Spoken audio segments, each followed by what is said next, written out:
Astaghfirullah.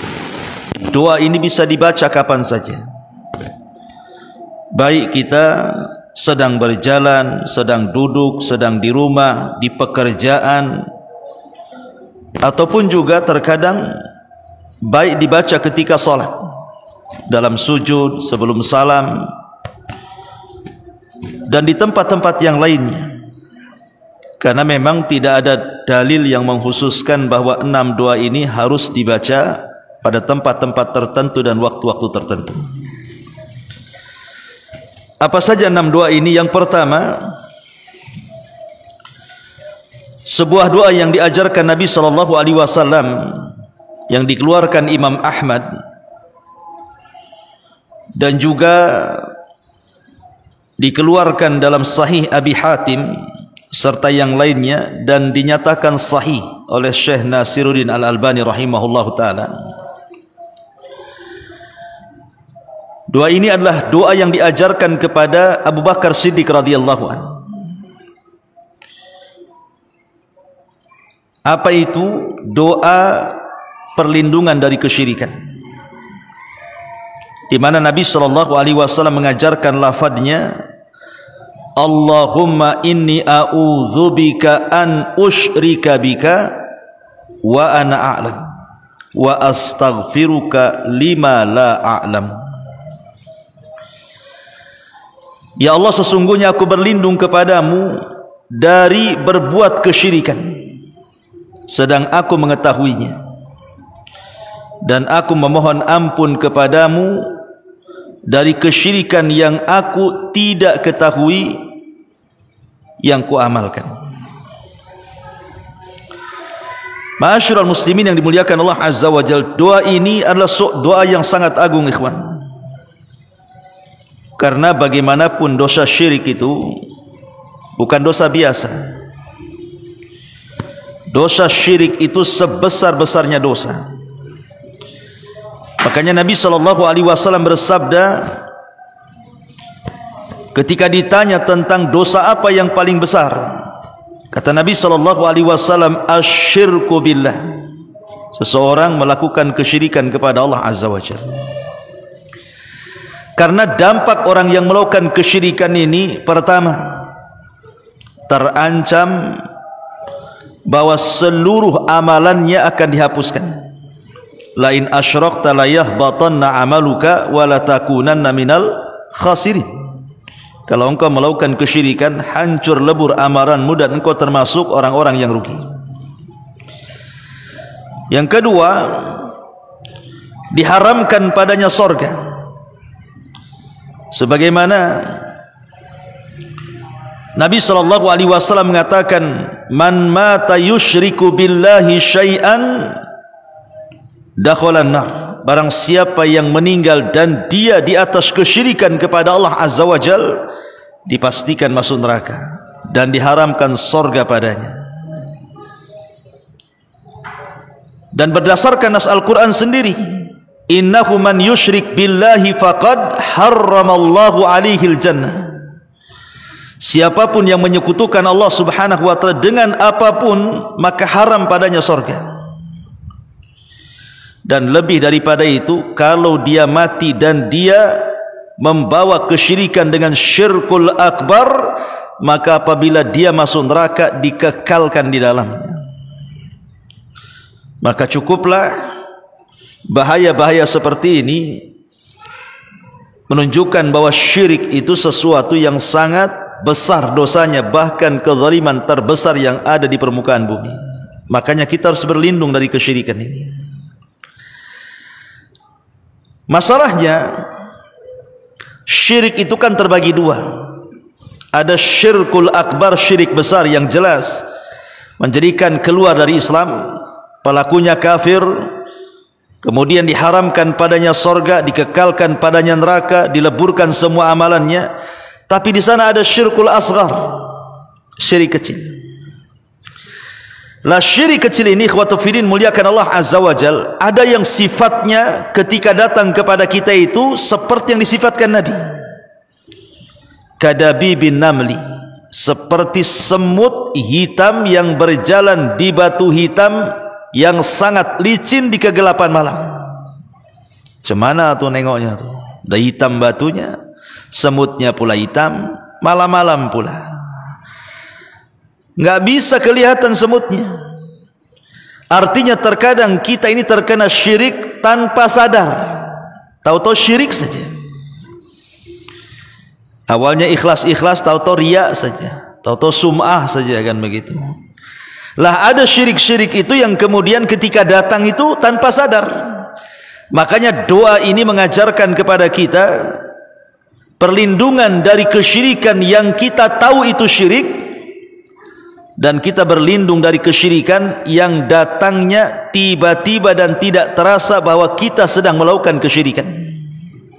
Perhatikan lafadznya, Allahumma inni a'udzubika an usyrika bika wa ana a'lam wa astaghfiruka bima la a'lam.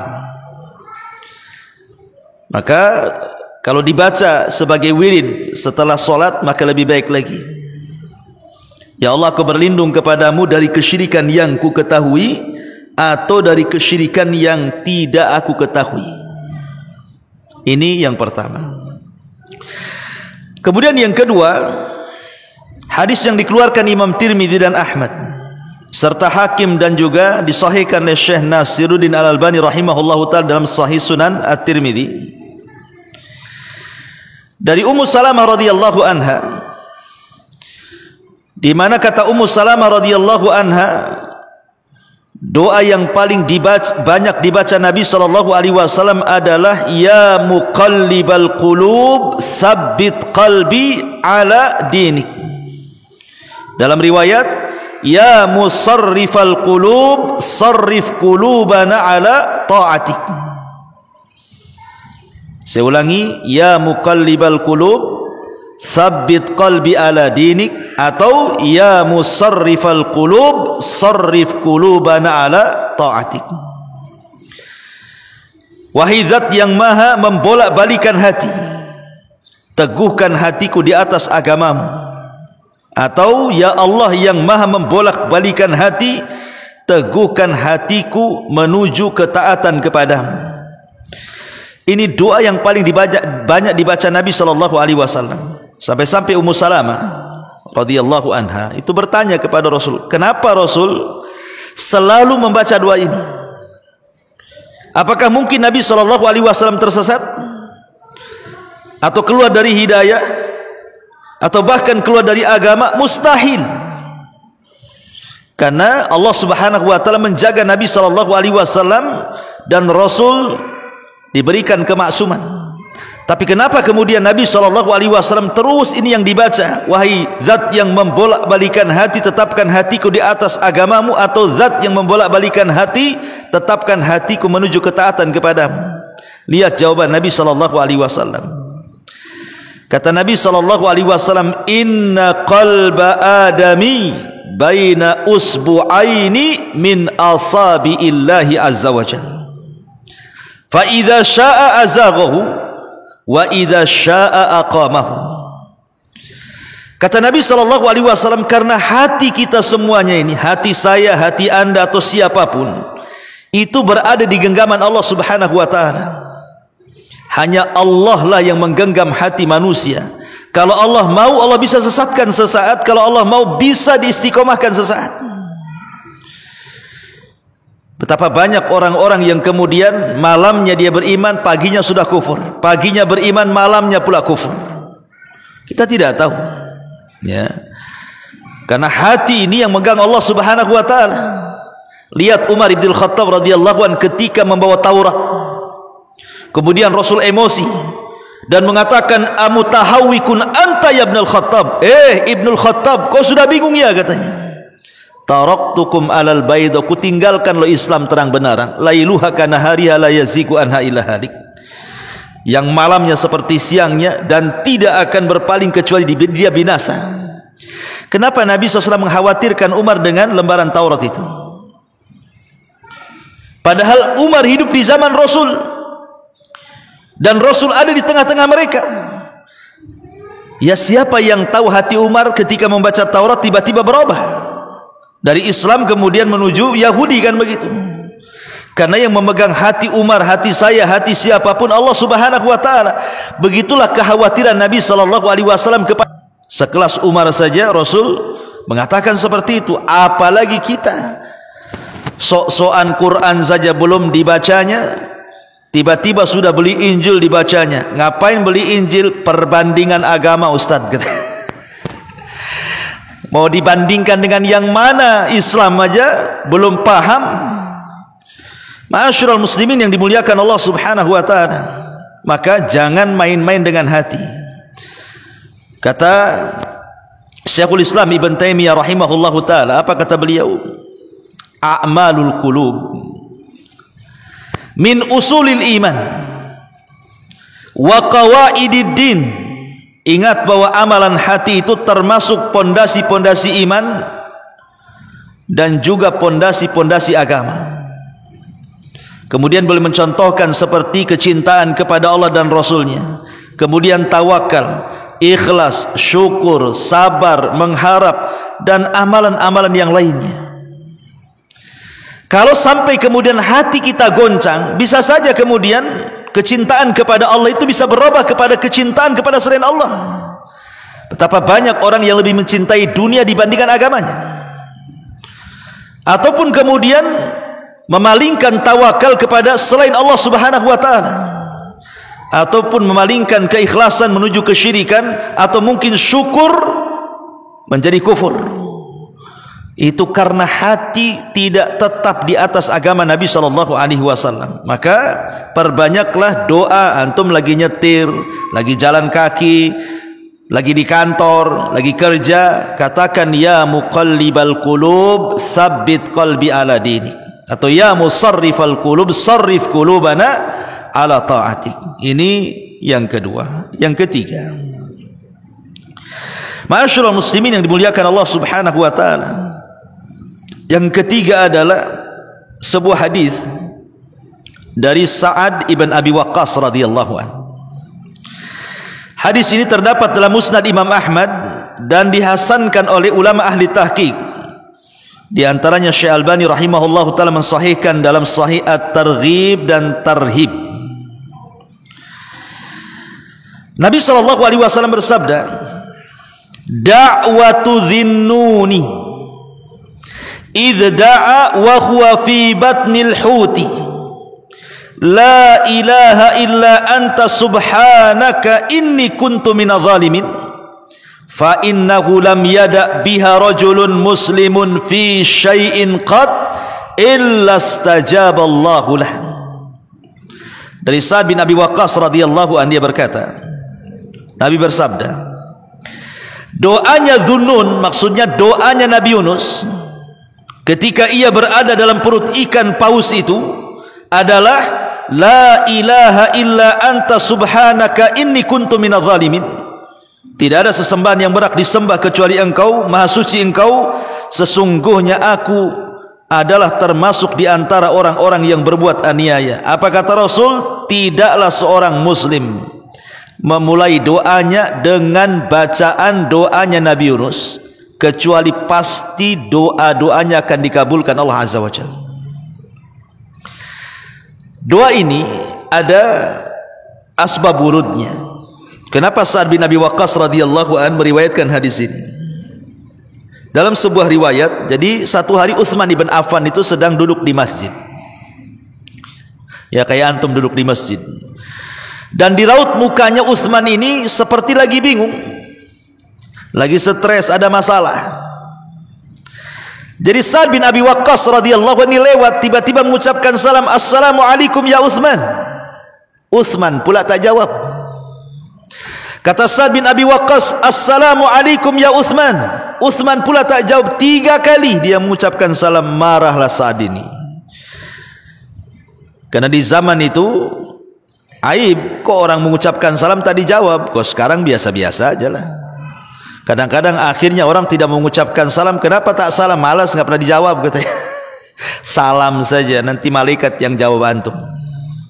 Ya, salam saja. Pamannya antum nih lagi naik motor, Kawan antum di seberang sana, ucapkan salam sambil mengisyaratkan Assalamualaikum. Ustaz enggak dengar, dia jauh, enggak apa-apa, malaikat yang jawab. Tapi harus pakai salam, jangan isyarat tangan saja, itu tasyabuh dengan orang kafir nantinya. Tetap Assalamualaikum sambil begini, nah, gitu maksudnya. Jadi saat ini marah sama Utsman nih, lapor dia sama Umar bin Khattab radhiyallahu anhu, ya Amirul Mukminin, aku ketemu Utsman ibn Affan di masjid, kuucapkan salam 3 kali, tak ada satu pun yang dijawab, katanya. Ada apa dengan saya emangnya? Dipanggillah Utsman oleh Umar bin Khattab radhiyallahu anhu.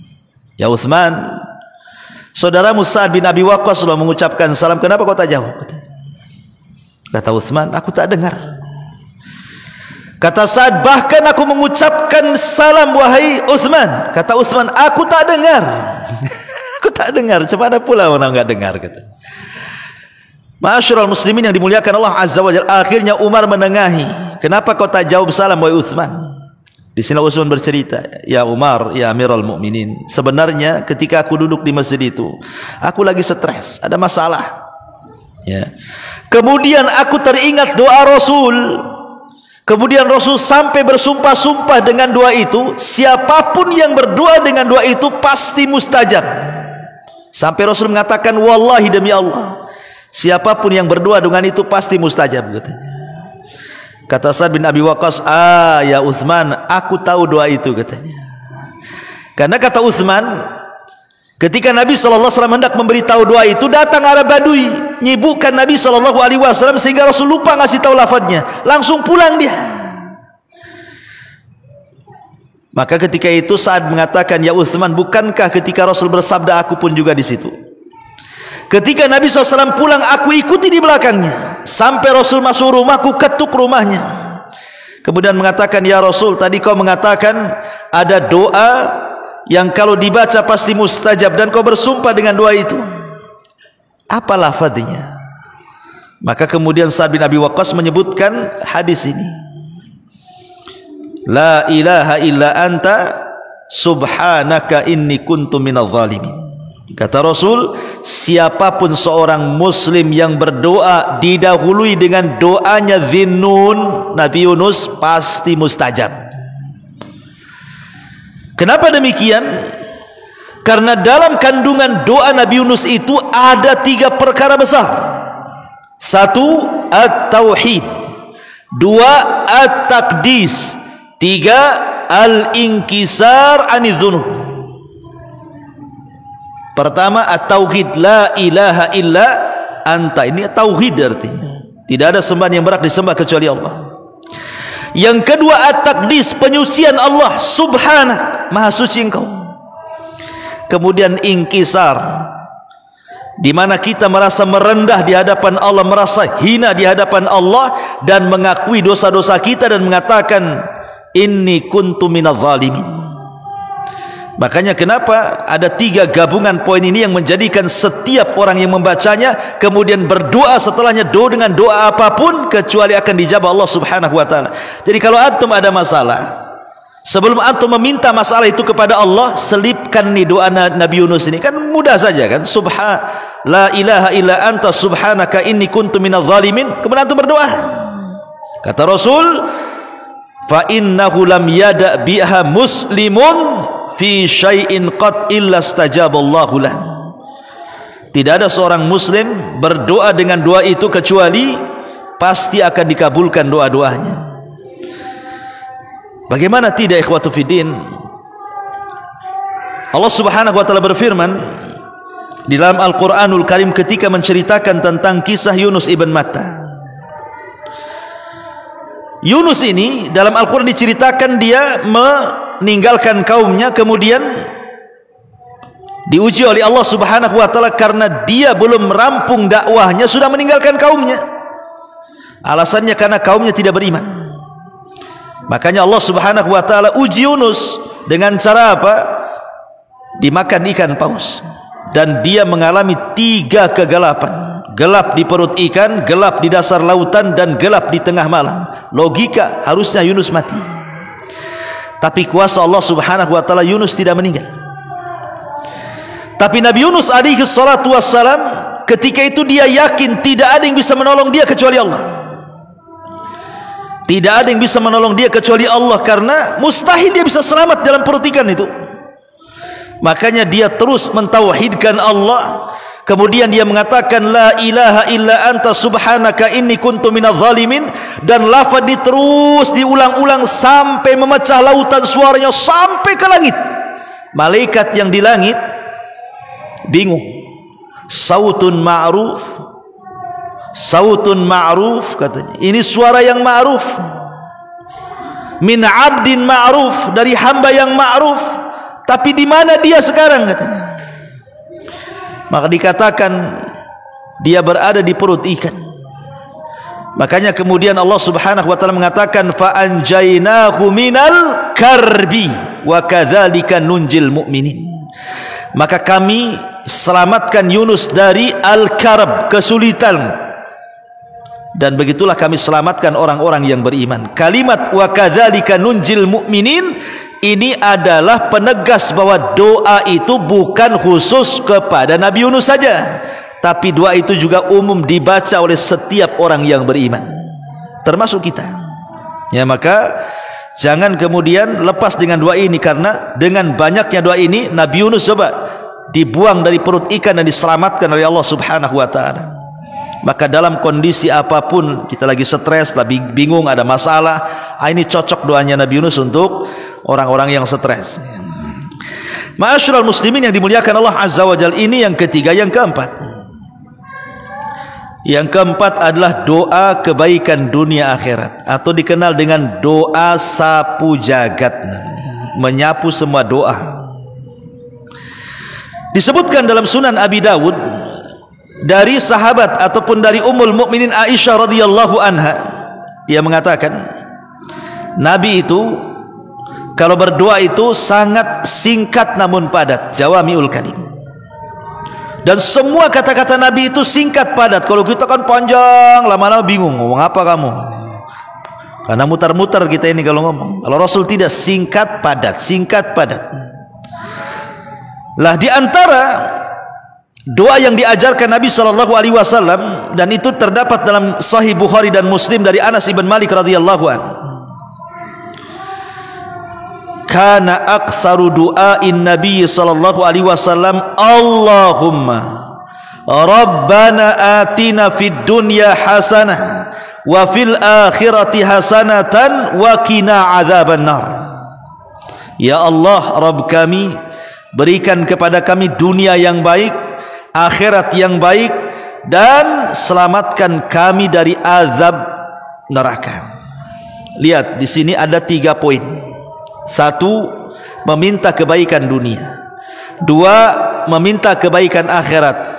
3, meminta agar kita jangan dimasukkan dalam azab jahanam, azab neraka. Dari sini kita tahu, kalau seandainya 3 perkara ini kita bagi 3, sepertiga, sepertiga, sepertiga. Sepertiga meminta kepada Allah tentang kebaikan dunia, sepertiga meminta kepada Allah tentang kebaikan akhirat, sepertiga meminta kepada akan dihindarkan dari azab neraka. Dari sini kita simpulkan bahwa dari 100% itu hanya 3 bagian saja. 1/3% itulah yang disuruh untuk minta dunia, tapi 2/3% minta akhirat. Artinya porsi meminta akhirat lebih besar kan? Karena meminta dunia cuman 1/3 saja, tapi meminta akhirat 2/3. Antara meminta kebaikan akhirat dan dihindarkan dari azab. Nah, kalau kita berdoa kepada Allah Azza wa Jal, maka minta dunia 1/3, 2/3-nya minta akhirat, gitu maksudnya. Tapi zaman sekarang kalau berdoa mana ada dunia semualah, tak ada akhirat-akhiratnya kan. Kalau bisa Rabbana atina fid dunya hasanah titik kalau bisa. Jangan dilanjutkan itu. Karena angan-angan kita di dunia ini asli dunia-dunia saja tuh. Enggak kepikiran akhirat itu. Ma'asyiral muslimin yang dimuliakan Allah Azza wa Jalla, apa makna atina fid dunya hasanah itu? Kata para ulama, yang dimaksud dunia yang baik itu Fa innal hasanata fid dunya tashmal kulla matlubi dunyawi min afiyatin wadari rahibatin wa zaujatin hasanatin wa rizkin wasi'in wa ilmin nafi'in wa amalin salihin wa markabin hayyin wa sana'il jamil ila ghairi dhalik. Kata para ulama, yang dimaksud minta dunia yang baik itu mencakup satu, kita meminta agar kita disehatkan. Sehat badan itu kenikmatan dunia. Sebab kalau sakit-sakit jangan lagi ibadah, kerja saja malas. Antum punya sakit asam urat, yang sakit jempolnya, tapi satu badan tak bisa jalan, kan? Gara-gara jempol itu satu badan pula tak bisa jalan. Kemudian juga kata para ulama, wadari rahibatin, rumah yang ya walaupun tidak besar, tidak luas, tidak tingkat, tapi layaklah untuk kita tempati. Kemudian juga wa zaujatin hasanah, pasangan yang baik, suami bagi istri atau istri bagi suami. Wa rizkin wasi, ataupun rizki yang luas. Nah, ini yang kita cari. Kemudian ilmu yang manfaat, amal yang saleh, kendaraan yang bagus, termasuk pujian manusia kepada kita. Karena orang kalau dicela sakit hati, tapi kalau dipujikan senang, itu juga nikmat. Dan anak-anak, tetangga yang baik dan begitu seterusnya, itu kan nikmat dunia. Minta kepada Allah Azza wa Jal dunia yang baik itu. Adapun akhirat yang baik tentu lebih besar daripada itu, maksudnya sorga. Adapun kita meminta kepada Allah dari azab, dihindarkan dari azab kepada azab neraka, maksudnya agar kita dihindarkan dari maksiat di dunia, sehingga menjadikan maksiat itu perantara kita masuk neraka. Ini doa ini bagus sekali, maka perbanyak ketika antum jalan kaki, naik motor, naik mobil, di kantor, di mana saja. Apa salahnya kita katakan Rabbana atina fid dunya hasanah wa fil akhirati hasanah wa qina adzabannar. Ini yang keempat. Yang kelima,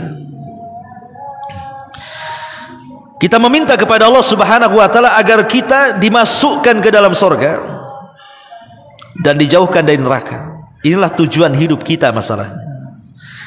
Tujuan hidup antum apa? Tujuan kita seorang mukmin itu adalah pengen masuk surga. Karena seorang mukmin tidak mungkin kenyang beramal, kan? Sampai kedua kakinya masuk surga. Kalau baru satu kaki masuk surga, satu kakinya belum, jangan merasa aman. Kata Abu Bakar Siddiq radhiyallahu an, kalau kaki kananku masuk surga, kaki kiriku belum masuk, aku belum merasa aman, katanya. Sampai dua-duanya masuk surga. Maka disebutkan dalam hadis Nabi sallallahu alaihi wasallam mengatakan, "Idza sa'ala sab'a marrat sa'ala Allah al-jannah wa ta'awad billahi minan nar." Barang siapa yang meminta kepada 7 kali, meminta kepada Allah agar kita dimasukkan ke dalam surga atau diselamatkan dari neraka, maka surga akan bicara. Jadi kalau antum berdoa seperti ini, Allahumma adkhilnil jannah, Allahumma adkhilnil jannah, Allahumma adkhilnil jannah, Allahumma adkhilnil jannah, Allahumma adkhilnil jannah 7 kali, dalam riwayat 3 kali, maka surga ngomong. Surga itu bisa bicara. Maka surga itu akan mendengarkan tuh doa kita di dunia itu. Apa kata surga? Maka surga akan mengatakan, "Ya Rabb, adkhilhu iyaya." Ya Rabb, masukkan hamba itu kepada aku, katanya. Surga dengar tuh. Ya, antum baca 3 kali, 7 kali, Allahumma adkhilnil jannah, Allahumma adkhilnil jannah, Allahumma adkhilnil jannah. Begitu juga ketika kita membaca doa agar kita dijauhkan dari neraka, Allahumma ajirni minan nar, Allahumma ajirni minan nar, Allahumma ajirni minan nar. Ya Allah, jauhkan aku di neraka. Ya Allah, jauhkan aku neraka. Ya Allah, jauhkan aku di neraka. Neraka dengar. Karena neraka itu punya leher, punya lisan, punya mata, punya telinga. Neraka itu punya semuanya. Makanya nanti pada hari kiamat ketika manusia di padang mahsyar itu, neraka itu lehernya keluar. leher neraka itu keluar. Kata Nabi sallallahu alaihi wasallam, leher neraka itu keluar, lahu ainani tubsiran, dia punya mata yang melihat, walahu adzanan tasma'an, memiliki telinga yang mendengar, walahu lisan yantik, dan dia punya lisan yang bicara. Kemudian leher neraka itu akan bicara di hadapan manusia di padang mahsyar, wukiltu bisalasin, katanya, aku disuruh menyambar 3 kelompok, katanya. 1, likulli jabbarin anid, orang yang sombong congkak di dunia. Yang kedua, wa likulli man da'a ma'allahi ilahan akhar, kepada orang yang menyembah kepada selain Allah. Dan yang ketiga, wabil musawwirin, dan orang tukang gambar, maksudnya gambar yang bernyawa, tukang lukis tuh. 3-tiganya ku sambar, katanya. Makanya antum jangan jadi profesi pelukis. Kalaupun harus jadi profesi pelukis, ya lukislah pantai, gunung, pohon kelapa, pohon bayam, pohon kangkung, nggak apa-apa ya. Tapi jangan melukis orang, binatang, apalagi binatangnya aneh-aneh, dibesarkan kepalanya, dikecilkan pula kakinya. Nggak ada binatang kayak gitu. Itu dia buat pula kayak gitu. Karena nanti di akhirat kita disuruh menghidupkan binatang itu. Kalau tidak bisa dan tidak akan bisa, maka kita akan diadab. Dan para penggambar itu termasuk besar dan keras adabnya di hadapan Allah. A'udzubillah. Intinya bahwa neraka akan bicara. Termasuk apabila kita mengatakan 3 kali Allahumma ajirna minan nar, Allahumma ajirna minan nar, Allahumma ajirna minan nar, ya Allah jauhkan aku neraka, ya Allah jauhkan aku neraka, ya Allah jauhkan aku neraka, maka neraka akan bicara dan mengatakan, ya Rabb, kata neraka, ya Rabb, a'idhu minni, jauhkan dia dariku, jauhkan dia dariku, katanya. Subhanallah. Coba antum minta di jalan-jalan, berjalan, Ustaz saya tidak bisa bahasa Arabnya, bahasa Indonesia nggak apa-apa ya, tapi sambil belajar bahasa Arab juga dilafadkan gitu ya. Tapi kalau tidak bisa, tidak apa-apa, bahasa Indonesia Allah juga tahu kok. Ustaz pakai bahasa Melayu tidak apa-apa, bahasa Padang boleh, sejawa nggak masalah. Apa masalahnya? Memang nggak bisa. Tapi kalau antum memang yuhsin al-lugha al-arabiyah, memang baik bahasa Arabnya, apalagi tiap minggu ada kajian di sini bahasa Arab, kok masih bahasa Indonesia lagi, ngapain belajar apa antum tuh? Ya dipraktekkanlah bahasa Arabnya lewat menghafal doa-doa itu. Allahumma ajirna minan nar, atau ajirni minan nar ya. Doa yang kelima, yang keenam dan terakhir ya, adalah sayyidul istighfar. Ini penting, sayyid al istighfar. Jangan lepas berdoa menggunakan sayyidul istighfar, rajanya istighfar. Dalam sebuah hadis dari Shaddad ibn Aus radhiyallahu an, dari Nabi sallallahu alaihi wasallam, hadis ini dikeluarkan Imam Bukhari. Kata Nabi sallallahu alaihi wasallam, sayyidul istighfar an yaqulul abdu, bahwa pemimpinnya istighfar, tuannya istighfar, ketika seorang hamba mengucapkan Allahumma anta rabbi la ilaha illa anta khalaqtani wa ana abduk wa ana ala ahdik wa wa'dika mastata' a'udzu bika min syarri ma sana' abu'u laka bi ni'matika alayya wa abu'u bi dzambi faghfirli fa innahu la yaghfiru dzunuba illa anta. Artinya, ya Allah, sesungguhnya engkau adalah Rabbku, tidak ada sesembahan kecuali yang berhak disembah kecuali engkau. Engkau telah menciptakan diriku, sedang aku adalah hambamu. Aku akan berusaha memenuhi janji-janjiku kepadamu sekuat tenagaku, dan aku berlindung kepadamu dari apa perbuatan jelekku kepadamu. Aku mengakui akan nikmatmu yang engkau berikan kepadaku, dan aku mengakui juga atas dosa yang pernah aku perbuat. Maka ampunilah aku, sesungguhnya tiada yang mampu mengampuni dosa kecuali engkau ya Rabb. Kata Nabi SAW, lihat faedahnya, faman mata min yaumihi qabla an yumsiyah fahuwa min ahlil jannah wa man qalaha minal laili wa huwa muqinun biha famata qabla an yusbiha fahuwa min ahlil jannah, kata Rasul. Barang siapa yang mengucapkan doa itu pada siang hari dengan meyakini isinya, kemudian mati pada hari itu sebelum datang waktu sore, niscaya ia termasuk ahli sorga. Dan barang siapa yang membacanya pada malam hari dan dia meyakini isinya, kemudian dia mati sebelum datangnya pagi, niscaya dia termasuk ahli sorga juga. Luar biasa, ya. Luar biasa, karena kita ini ikhwan, hidup di dunia ini tidak lepas dari 3 perkara kan. Pertama, masuk kepada maksiat. Yang pertama, terkadang kita ini masuk dalam maksiat, entah maksiat apa saja. Atau yang kedua, meninggalkan yang wajib. Meninggalkan yang wajib, ataupun mungkin tidak meninggalkan tapi kurang menghargai yang wajib, kurang memperhatikan yang wajib. Ataupun ketika kita melaksanakan yang wajib yang ketiga, terkadang kita main-main melaksanakannya. Jadi dalam perkara-perkara inilah maka kita butuh istighfar.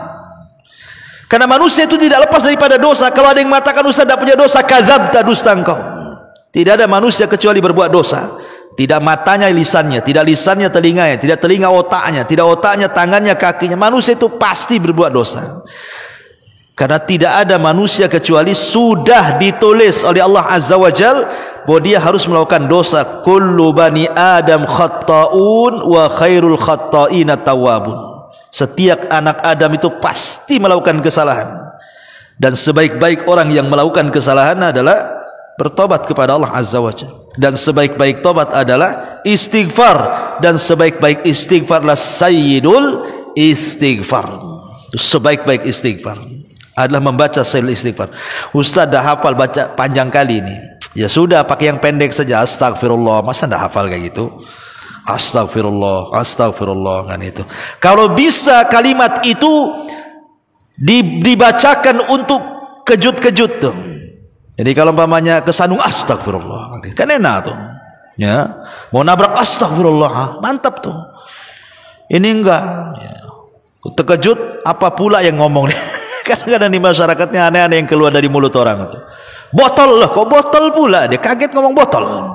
Ya. Atau apa binatang, kaget buaya. Nanti di sampingnya darat ke laut.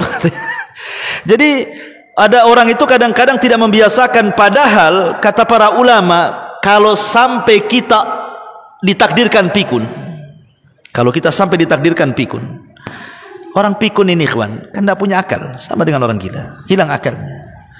Kata para ulama, biasanya ucapan orang pikun itu dia akan mengucapkan sesuai dengan kebiasaan sebelum pikunnya. Orang pikun ini dia akan mengucapkan sesuatu, dan ucapannya itu yang akan diucapkan pasti ucapan yang sering diucapkan sebelum pikunnya. Kalau sebelum pikunnya dia baca Quran saja, ketika dia pikun itu yang keluar. Kalau sebelum pikunnya dia zikir saja, ketika Allah takdirkan dia pikun itu yang keluar.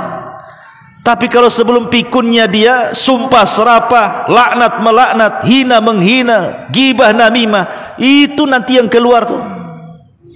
Kan kasihan jadinya, di waktu pikunnya dia ngomong begitu. Ya memang tidak dicatat, tapi kan akan dicela orang jadinya. Udah pikun kasar pula ngomongnya katanya. Orang pikun tuh diam aja lah katanya. Nah, nanti dicela orang kan begitu. Makanya kemudian biasakan kalimat istighfar atau sayyidul istighfar ini dibaca, supaya menjadi kebiasaan kita. Nabi sendiri loh, di beberapa riwayat itu setiap hari mengucapkan astagfirullahaladzim itu 70 sampai 100 kali setiap hari. Itu Nabi loh yang sudah diampuni dosanya, yang telah, yang sedang, dan yang akan datang. Loh, kita ini bukan Nabi, sudah barang tentu banyak dosa. Makanya kemudian kewajiban istighfar itu sudah harus, ataupun keharusan membaca istighfar itu harusnya kita senantiasa baca, karena kita ini tidak maksum, pasti kita banyak melakukan dosa. Apalagi istighfar sendiri banyak keutamaannya. Kata Nabi SAW, man lazimal istighfar ja'alallahu min kulli dzikin faraja wa min kulli hamin min kulli dzikin min kulli dzikin faraja wa min kulli hammin mahraja wa yarzuquhu Allahu min haitsu la yahtasib. Kata Nabi SAW, siapa yang melazimkan membaca astagfirullah, astagfirullah, astagfirullah, kalau antum lagi sempit dadanya Allah luaskan. Kalau antum lagi bingung, Allah bahagiakan. Dan terkadang Allah berikan rizki dari arah yang tidak disangka-sangka. Bayangkan hanya mengucap astagfirullah, astagfirullah, 3 perkara kita dapat tuh. Itulah istighfar, hebatnya istighfar itu. Dan antum harus yakin, mujarrab. Dicoba, apa salahnya dicoba? Ya, tapi jangan coba-coba. Dicoba itu bukan untuk coba-coba. Kata Ustaz, katanya kalau lagi stres baca istighfar. Astagfirullah, astagfirullah. Kok makin berat nih stresnya? Ya karena antum coba-coba. Jangan coba-coba, antum harus yakin. Ya, yakin dengan sabda Nabi SAW bahwa orang yang mengucapkan itu inilah fadilahnya dan sahih hadisnya. Ya, sama dengan orang meruqyah. Kalau antum coba-coba baca Quran, ya nggak keluarlah jinnya. Coba-coba, harus yakin. Ya, sesuatu harus yakin karena zat yang kita sembah itu zat yang yakin, tidak boleh disembah dengan keraguan. Harus dengan keyakinan juga. Ma'asyiral muslimin yang dimuliakan Allah Azza wa Jalla, di antara 5-6 doa yang diajarkan Nabi SAW, saya ulang. Yang pertama, doa berlindung dari kesyirikan. Allahumma inni a'udzubika an usyrika bika wa ana a'lam wa a'udzubika atau wa astaghfiruka bima la a'lam. Ini yang pertama. Yang kedua, doa supaya hati kita ditetapkan, ya muqallibal qulub tsabbit qalbi ala dinik, atau ya musarrifal qulub sarrif qulubana ala ta'atik. Kemudian yang ketiga, doanya Nabi Yunus, la ilaha illa anta subhanaka inni kuntu minadz zalimin. Ya. Kemudian yang keempat, doa sapu jagat, Rabbana atina fid dunya hasanah wa fil akhirati hasanah wa qina adzabannar. Kemudian yang kelima, doa supaya kita dimasukkan ke dalam sorga dan dijauhkan dari neraka. Allahumma inni as'alukal jannah wa na'udzubika minan nar. Maka sorga akan mengatakan, ya Allah, masukkan orang ini ke dalam aku, dan neraka akan bicara, jauhkan orang ini dariku. Allahumma inni as'aluka al jannah wa a'udzubika minan nar. Ya. Kemudian yang terakhir, yang keenam, sayyidul istighfar. Sayyidul istighfar, Allahumma anta rabbi la ilaha illa anta khalaqtani wa ana 'abduk wa ana ala ahdik wa wa'dika mastata a'udzubika min syarri ma sana abu'u laka bi ni'matika 'alai wa abu'u bi dzambi faghfirli fa innahu la yaghfiru dzunuba illa anta. Inilah 6 doa kalau kita dawamkan setiap hari. Kita hafal, kita baca entah pagi, entah siang, entah sore, entah malam, dalam kondisi apapun, saya yakin antum akan mendapatkan banyak kebaikan, baik dunia ataupun akhirat. Karena jangan pernah meremehkan sebuah doa. Kata para ulama, terkadang kenapa orang itu malas berdoa? Coba, karena orang tidak tahu nilai sebuah doa. Yang tahu nilai sebuah doa itu para nabi, para rasul, dan orang-orang yang mengikutinya. Dan Nabi SAW mengatakan, laisa syai'un aqram indallahi minad du'a. Tidak ada sesuatu yang lebih mulia di sisi Allah, kata Nabi SAW, melebihi doa. Karena doa itu salah satunya adalah bisa menolak takdir. Doa itu salah satunya bisa menolak takdir yang ada di catatan para malaikat. Dan malaikat itu sudah mencatat takdir kita kan. Kapan? Satu, ketika antum di rahim ibu antum, datang malaikat, dicatatnya rizki antum sekian, amal antum sekian, umur antum sekian, celakanya, bahagianya, semua dicatat. Dan itu ada dicatat malaikat. Kemudian yang kedua, saat malam Lailatul Qadar, malaikat nyatat lagi takdir kita setahun yang akan datang.